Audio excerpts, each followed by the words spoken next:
मैं वृद्धा हूँ और आज मेरी घरवाली है और आज हमारे बच्चे हमारे साथ भी थे, जिस कारण से आज हम फुटपाथ पे पड़े हुए हैं। लेकिन फुटपाथ पे रह के भी हमको इस बात का गर्व है कि हम मेहनत करके खा रहे हैं, किसी के सामने हाथ या भीख नहीं मांग के खा रहे हैं हम लोग। कहते हैं कि उतार चढ़ाव सबके जीवन में आते हैं, पर कुछ लोग ऐसे भी होते हैं कि परिस्थितियां कितनी भी विपरीत हो जाए पर हार नहीं मानते।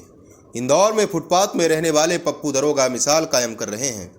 दरअसल 2008 में हुए एक एक्सीडेंट में पप्पू दरोगा के दोनों पैर काम करने लायक नहीं रहे। वे बगैर बैसाखी चल नहीं सकते। रात यूं ही सड़क किनारे फुटपाथ पर खुले में बिताते हैं। खुद के साथ पत्नी की भी जिम्मेवारी उनके ऊपर है, पर स्वाभिमान ऐसा कि फुटपाथ पर रहकर भी कभी भीख नहीं मांगूंगा, इस बात का प्रण लिया है।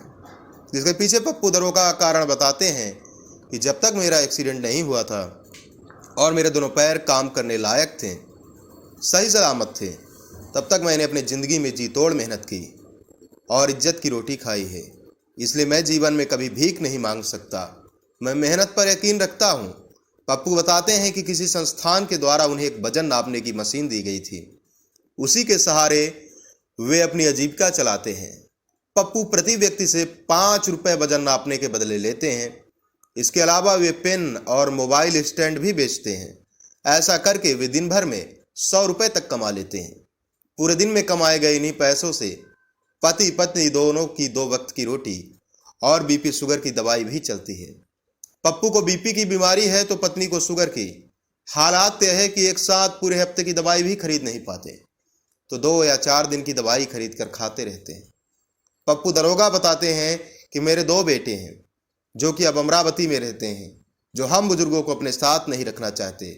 वे माता पिता की अहमियत को साथ समझते ही नहीं।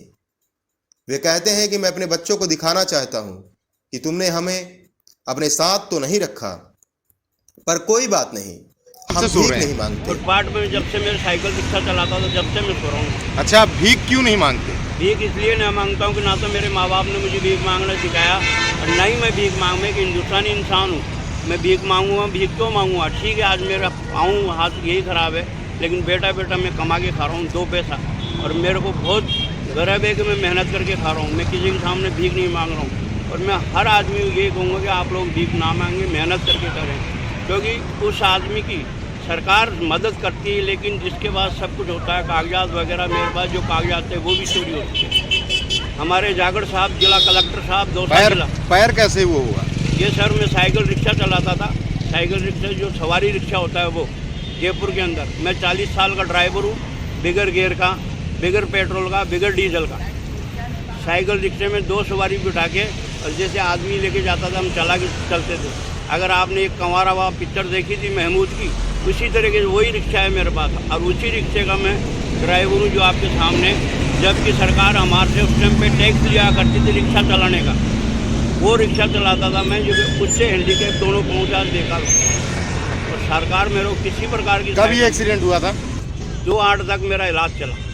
अभी दिन भर में कितना कमा लेते हैं? अभी दिन भर के अंदर 60-70, दिन भर में नहीं, शाम को 5 बजे, क्योंकि पहले यहाँ पेड़ वगैरह थे, लेकिन पेड़ वगैरह सारे काट दिए क्योंकि यहाँ कोई ब्रिज बनने वाला है। इस ब्रिज की वजह से, ये पेड़ काटने की वजह से हम ही नहीं बल्कि जानवर, गिलेरिए, ऐसे ऐसे जानवर रहते थे, वो भी बेचारे घर से बेघर होकर घूम रहे थे। हमारी जैसे क्या औकात है, समझे? अब हम कहीं पे भी अपना विचारे कर लेते हैं कि किराए का मकान लेने जाएं तो उसके लिए स्टूडेंट वगैरह इतने हैं कि 5-5 हज़ार रुपये, 6-6 हज़ार रुपये किराया दे रहे, लेकिन हमारे जैसा आदमी को किराए का कितना? मकान। उम्र कितनी है?